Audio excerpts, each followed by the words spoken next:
a place that you should see while you're here at Niagara Falls, and it's a monument towards the Afro-Americans that served in the Canadian forces to fight the United States of America because they thought if the Americans won, or the United States won, they would take them back into slavery. And it's a very important area that you should go. But right now, we're on Richard Pierpoint's property. Oh. Again, he was the first black settler in Niagara. He was a captured slave from Senegal. Because he fought for the British during the American Revolution, the British obviously promised all black males freedom once the war was finished. He wanted to go back home, back to Africa. They chose not to allow him his freedom that way. So they gave him 250 acres in what was then known as Shipman's Corners. We're on his property right now. This marker is in honor of Richard Pierpoint, the first black settler in Niagara. So just beyond the trees, if you were to go down there, you'll see the little creek now. It's Dick's Creek, but that was actually the first Welland Canal, which was being constructed at the same time as the Erie Canal. Yeah. So all this is in his honor, so this would have been his property, 250 acres. So you know where the church was? Extending is Geneva Street. Wow. Wow. So this was the original African-American settlement, this right property here. Yeah. So the only thing we're lacking in St. Catharines, because we've had two distinct settlements, here and in 1829 we were relocated over to Geneva and North Street, is a burial ground. So from the time he landed here in Niagara to the time the cemetery that we're going to opened in 1856, we never died. Yeah, can you believe that? Oh, yeah. So the property that was behind the church, remember that abandoned lot? Before the developer can develop, he must do an archaeological study. So the municipal government and provincial government has said that they must. Either that or our burial ground is where the General Hospital now sits. Wow. We don't know where our people are before 1856. Wow. Yeah. So interesting. He ran away in 1854 to Boston. He was captured under the 1850 Fugitive Slave Law Act, tried and convicted without a judge and jury, of course, and he was enslaved once again and sent to a North Carolina planter.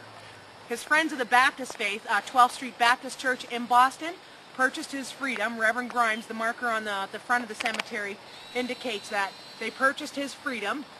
He was released, and in 1855, P.T. Barnum of Barnum and Bailey Circus, who was the owner at that time of the New York American Museum, offered him $100 per week to tell his story on the electric circuit.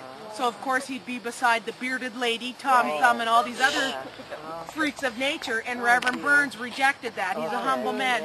So a Quaker woman paid his scholarship so he could attend Oberlin College in Ohio, which he studied divinity, and then from there, once he received his degree, he went on to Indiana, where he was preaching then, but he left due to the racial restrictive black codes. And then in 1860, he arrived in St. Catharines, became pastor of Zion Baptist Church.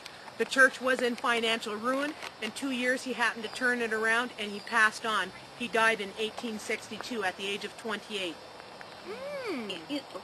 28 and all that. He was very young. Oh, yes. When he riot and trial and everything. Yes, absolutely, absolutely. But because of the riots, the Boston riots, no other slave or enslaved person was tried and convicted in the New England states. So Massachusetts, all those surrounding it, again, without a judge or a jury. It never happened again after the capture of Burns, because the abolitionists and free blacks and runaways in Boston had a large revolt. It cost the city then at least $50,000. They had the militia out there, U.S. Marshals, you name it, because there was almost 50,000 protesters in the streets at that time.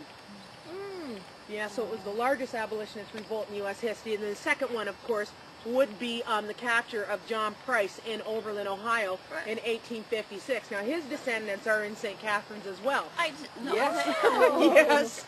Yes, yeah. Why St. Catharines? Was this just they felt safe here, or why? St. Catharines, for some reason, was a major terminal. We still, to this day, have no idea why Harriet Tubman traveled here. The only thing that I can think of is St. Catharines was the first AME church, African Methodist Episcopal, in Canada. So with her being associated to William Still in Philadelphia and all the AME churches along the stop, it made more sense for her to come here. And then, of course, there was Reverend Hiram Wilson, who was an Underground Railroad agent here in St. Catharines, who was closely associated with William Still and Levi Coffin. Yep. Thank